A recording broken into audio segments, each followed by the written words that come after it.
every seller who's ever carried financing for me, they're investors themselves. Most of the time, they're men and women in their 60s and 70s who've owned the asset for, just like you said, 25, 30 years. They've usually self-managed and they're just burnt out. People that have built some level of wealth and they're just tired because they've done all the things in real estate that I choose not to do and that I don't enjoy doing, and they don't want to do it anymore. So you're not only creating a new level of passivity for them, it's backed by an asset that they're comfortable with. Welcome to the How to Scale Commercial Real Estate Show. Whether you are an active or passive investor, we'll teach you how to scale your real estate investing business into something big.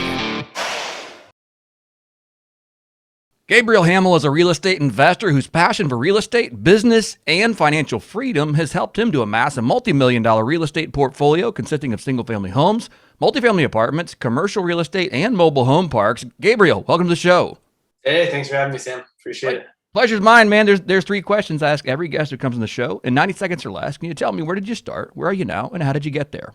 Yeah, I started with a book, Rich Dad, Poor Dad, which I'm sure a lot of your listeners have listened to. A couple years after high school, I read that book and I thought, this is the first thing I've ever read that made sense. It was actually the first book I ever read cover to cover, word for word, and it just made sense. I was deployed to Iraq with an infantry unit with the Army National Guard about a year after reading that book, and bought my first home shortly after getting back. And let's see where I'm at today. Just under 400 units, non-syndicated. It's a mix of multifamily, some mixed-use commercial properties, and the last couple of years been focused on buying mobile home parks. Wow, that's absolutely awesome. So you came back from Iraq. What year was this? Yeah, so I was deployed in 03 and 04, and I came back so late 04, and then I got completely out of the military in 05. Bought my first house in 05. Gotcha. What'd you do in the downturn? I mean, you come back, you come back from Iraq, you buy your first property, but the downturn was only a couple years later. Where were you positioned portfolio wise then? Yeah, it was interesting. I had 3 houses going into, well, let me back up a little bit. So when I came back, I took from Iraq, I took a bunch of kind of odd and end jobs. I opened up a small nutrition store. It never really made money. A lot of times I'd like kind of close the store down because it was inside of a gym, and I'd go work out, or I was on the computer looking at properties. And so I know just off air, I was saying I've never traditionally financed a property. Those first 3 properties, it was during the subprime and banks were giving money to anybody. And so I was one of those guys that had no job, no down payment, no income. And the bank gave me a loan. And so I bought a home in 05 with no money down, similar in 06 and similar in 07. And my mind, my thought process there was like, this is easier. This is easier than even the books. Like, I'm just going to go buy a house once a year with no money down. And in 20 years, I'll have 20 houses. It seems too easy.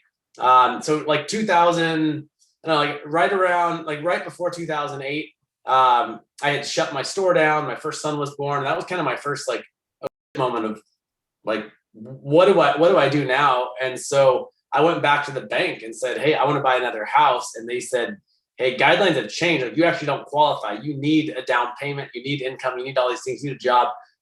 None of which I had.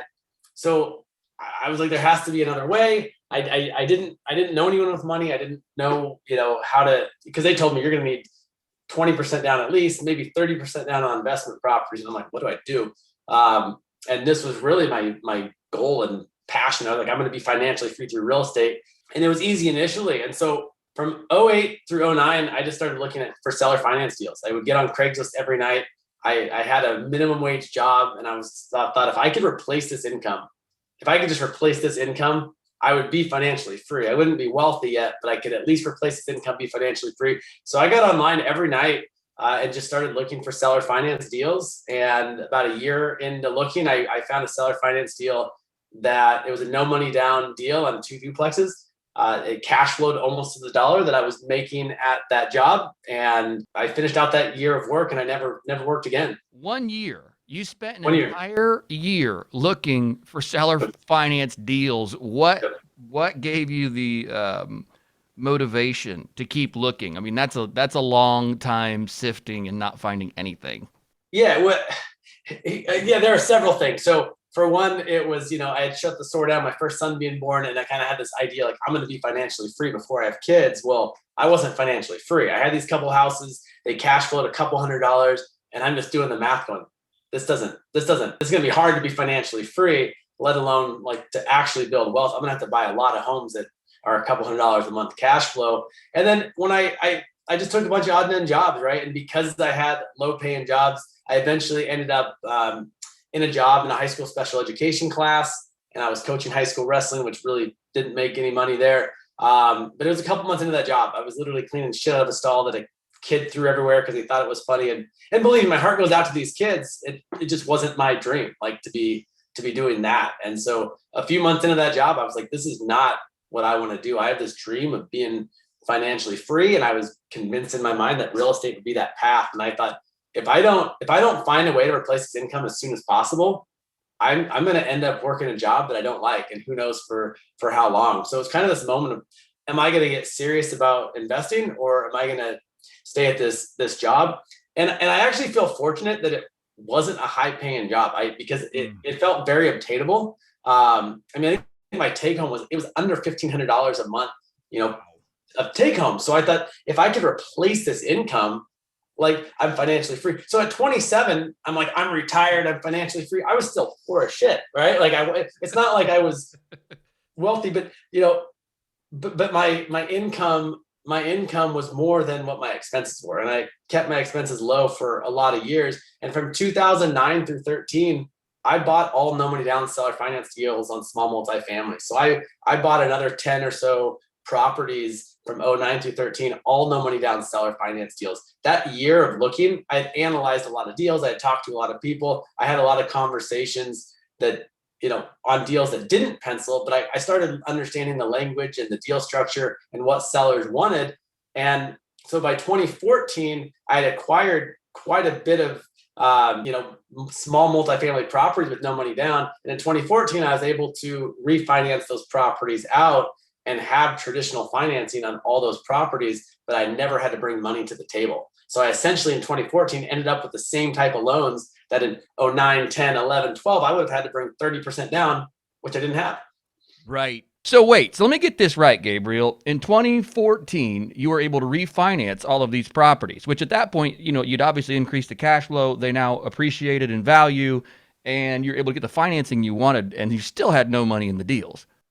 Correct. I mean, and it's my only criteria back then. I didn't know what cap rates were. I didn't know my only criteria back then was if it was cash flow positive. So that very first seller finance deal I did, I had looked and analyzed enough deals, right? So I'm running the numbers going, hey, what am I missing? What am I missing? I set it up as a non-recourse note. I set it up as, what's my worst case scenario? I'm going into this no money down. I am cash flow positive from day one. Worst case scenario, which never happened, was at the end of the seller finance carry, because they were only going to carry for a couple of years, I would give the property back. Worst case scenario, I'd give the property back. Well, my only criteria was cash flow positive. So I felt like it really mitigated my risk. Like, I looked at it as all these things that could have happened with the property. Because I'm asking myself, what if this, what if this, what if this? And then I thought, what if I just didn't buy the property? If I didn't buy the property, to me, that seems like the biggest risk. So I'm going to buy the property, and whatever else happens. And so that's what I did. And by 2014, just like you said, rents were up because a lot of these properties were poorly managed, under rented. There's some deferred maintenance. And so by 2014, when I refied, values were up, interest rates were low. I had better tenants paying more rent. And it was just a perfect time to then refinance those properties and end up with the same type of lending that I couldn't have gotten years previous.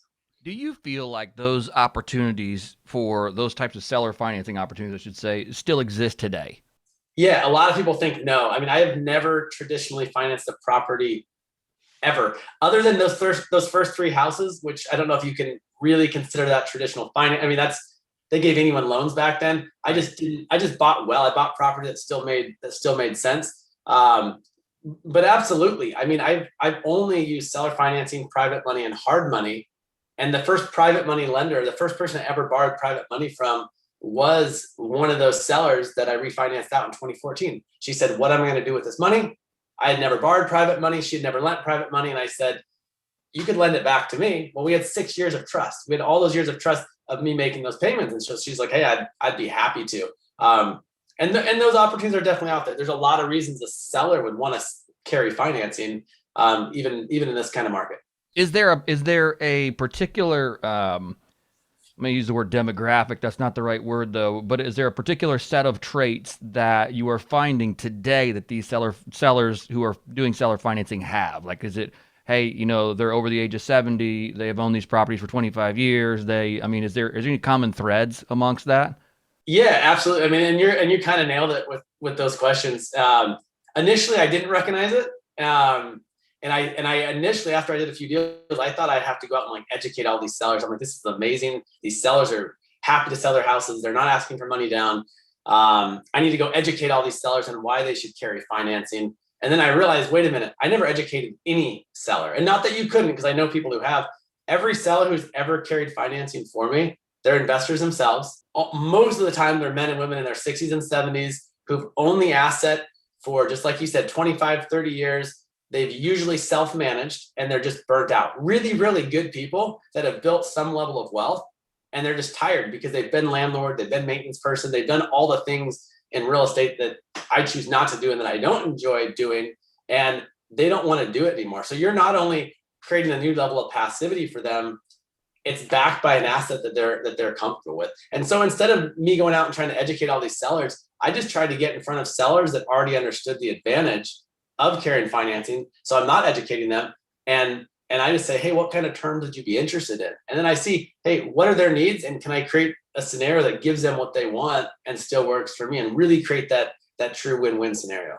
Right. No, I think that's amazing. What are you doing in your business right now that won't put you in the same position in 25 or 30 years?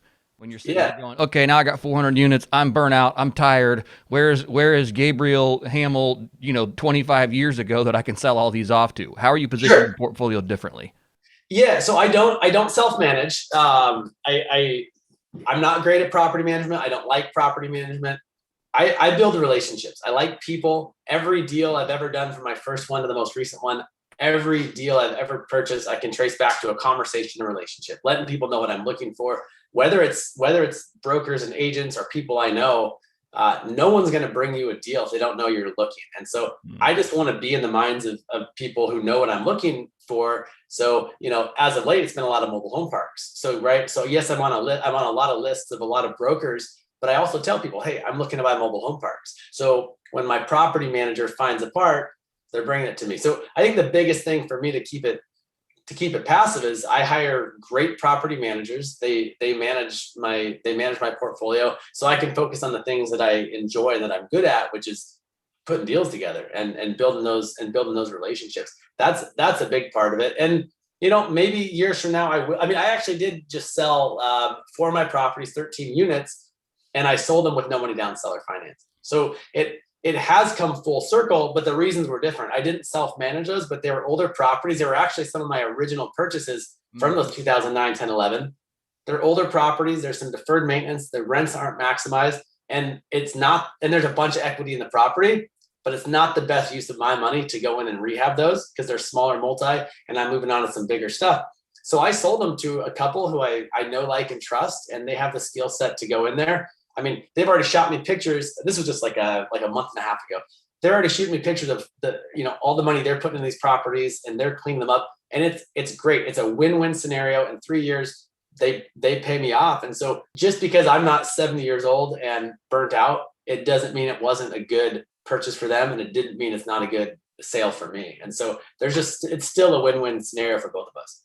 What did you do to educate yourself on buying bigger assets? Because it sounded like at some point you said, hey, I'm out of the single family game. Maybe I'm wrong if I've misheard. I'm out of the single family for sure. Yeah. So tell me what motivated you, or what gave you the impetus to say, all right, we're just only going to focus on bigger stuff?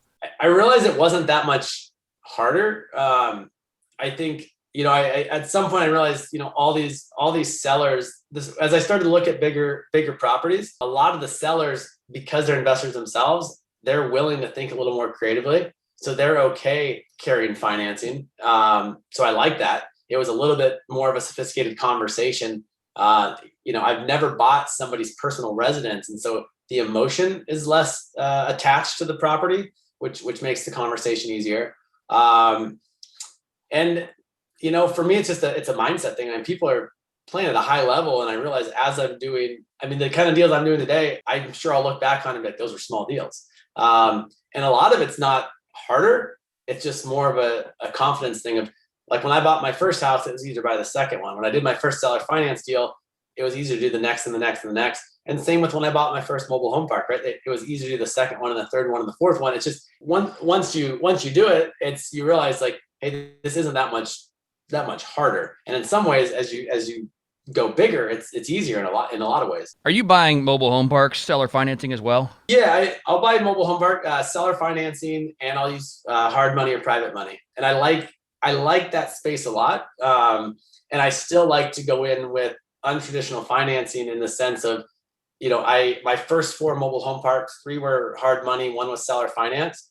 But I got into all of those with very little money out of my pocket. And the money that I did bring to the table were from 1031 exchanges from properties I sold that I did buy with no money down. So I'm into my whole portfolio. It's valued around, I don't know, maybe around 40 million. I'm into that, like, no real money out of my pocket because of how I started. So even when I've put money down, say from a 1031, that came from a property that I bought with no money. And so with the mobile home parks, just like with a small multifamily, it was, properties that were poorly managed, under rented. I don't think the mobile home park space is necessarily better than other asset classes. People find success in single family, multifamily, land, apartment. Any asset class, people are finding success. I just chose one that made sense to me. I saw cap rates being condensed in the multifamily space, and it's an asset that I felt like I could add value and create an upside. So I buy with the hard money. I buy with seller financing based on how the property is performing today. I make sure the numbers work today, and I don't rely on that upside. I just know that upside's there from the experience. And so I do actualize that upside. I just don't rely on the upside. And so same like with the early seller finance deals, I buy them, I improve them, I lower expenses, I increase revenue, and I refi them and get long-term finance done. How are you, or what risks are you incurring with the hard money? My understanding, or at least the hard money I've used on deals, has been shorter term money. 12, 18 months. How are you cashing out your hard money if you have to cash them out? What's that look like? Yeah, it's a relationship business. As I said before, like I walked into the hard money lender that I borrowed from. I walked in there years before ever borrowing hard money. I probably looked like a complete crazy guy. I just went in. I was like, I want to introduce myself. We'll probably do business together. And they're kind of shaking their head like, okay. But I wanted to establish that, relationship. So, now I've borrowed millions and millions of dollars from them. And I've also paid them a lot of interest, and I've also paid them back millions and millions of dollars. And so I've shown them through experience and my word that, that I will pay them back. I buy properties and they finance me on deals that pencil, that cash flow with the hard money.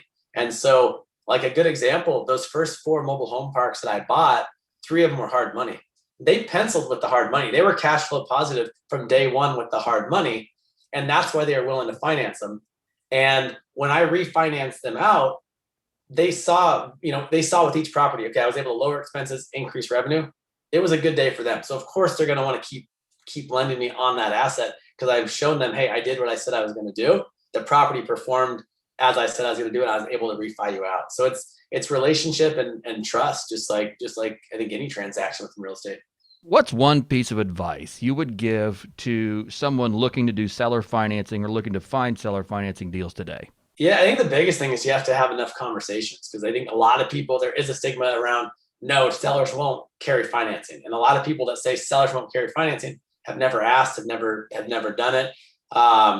And there are sellers that want to carry financing. So I think just being willing to tell people what you're looking for and asking the question, hey, would the seller, if it's an agent or broker, hey, would the seller consider carrying financing? If you're talking directly with the seller, hey, would you be interested in carrying financing? I talk about seller financing all the time. And until recently, I was never asked if I would ever carry financing on a deal. It wasn't until this local event, maybe 2.5 years ago, this older woman raised her hand and she said, "Hey, do you have any duplexes that you want to carry financing on?" And at the time I said, "No." But I'm going, "Oh my gosh, this is the first person that's ever asked me." Here I am talking about finding sellers that want to carry financing, and no one's ever asked me. And then I had a guy that I told that to, and he was like emailing me every month, "Hey, do you have any homes you want to sell or finance?" Which I didn't at the time, but it's like I want to sell him a property just because he was Right. like asking me. So like I think about him. I know who he is because he asks me every month if I have a property that I want to sell or finance. And so if you don't put it out there, no one's going to know. That's my advice. Just speak. You got to talk to enough people and let them know what you're looking for, and just ask. Just ask, man. Yeah, that's great advice. Certainly appreciate that. Gabriel, thank you for taking the time to come on the show today. This was fascinating, just learning your story, how you have built your portfolio. I mean, there is lots of people come on the show, myself included, that go out and raise money from other investors in order to take deals down. But you're a rare find, just as you're pointing out, that you've gone out and found all of your deals via seller financing, and you're telling us here on the show today that it still works. I guess I've got one last question here on this point, which is, how many deals do you look at that when you find out they don't sell or finance, that you're just like, all right, I'll I mean, you got to round bin a lot of deals in order to find one that you're even interested in. Is that right? Yeah, and it's I mean, I let enough people know that's what I'm looking for, and that will always be my first question is, "Hey, are you or is the seller interested in carrying financing?" If they are, then it's, "Hey, what kind of terms are you interested in?" And I try to see, like, what's important to them? Is it price? Is it down payment? Is the interest rate? It's usually one of those things that they're stuck on, and it's, "Hey, can I give them that and still make the deal work for me?" If it doesn't, if they don't want to carry financing, then I look at, "Hey, would hard money make sense? Does private money make sense? Can I make this thing work today based on the numbers?" And yeah, it's tricky. I mean, cap rates are being condensed in every asset class. I've seen a lot of properties selling that to me don't make a lot of financial sense. Right. And so to me, I don't think the principles of investing change in an up market, down market, sideways market. It's, hey, does this still make sense today? And so that's what I look at. Seller finance first, then does private or hard money make sense? And if not, I'll pass. I am seeing a lot of properties. It's an interesting time in the market. The last 3 weeks, even, I've had properties sent to me every single day that are back on the market, and a lot of those are back on the market. Motivated seller, will seller finance. Now the terms aren't necessarily always what will work for me, but I'm seeing a lot more of that as of recent. And I think we're going to see a lot more opportunities with that as well. Absolutely love it. I love your strategy. I love how you have built your portfolio. This has been super informative. Gabriel, thank you for taking the time to come on today. If our listeners want to get in touch with you or learn more about you, what is the best way to do that? Best way is through Instagram. Just search, it's Gabriel R. Hamel. You'll find me. Awesome. And that's Hamel spelled Hamel if you are listening. So Gabriel R. Hamel. Gabriel, thank you again for coming on today. I certainly appreciate it. Absolutely. Thanks for having me on, Sam. Appreciate it.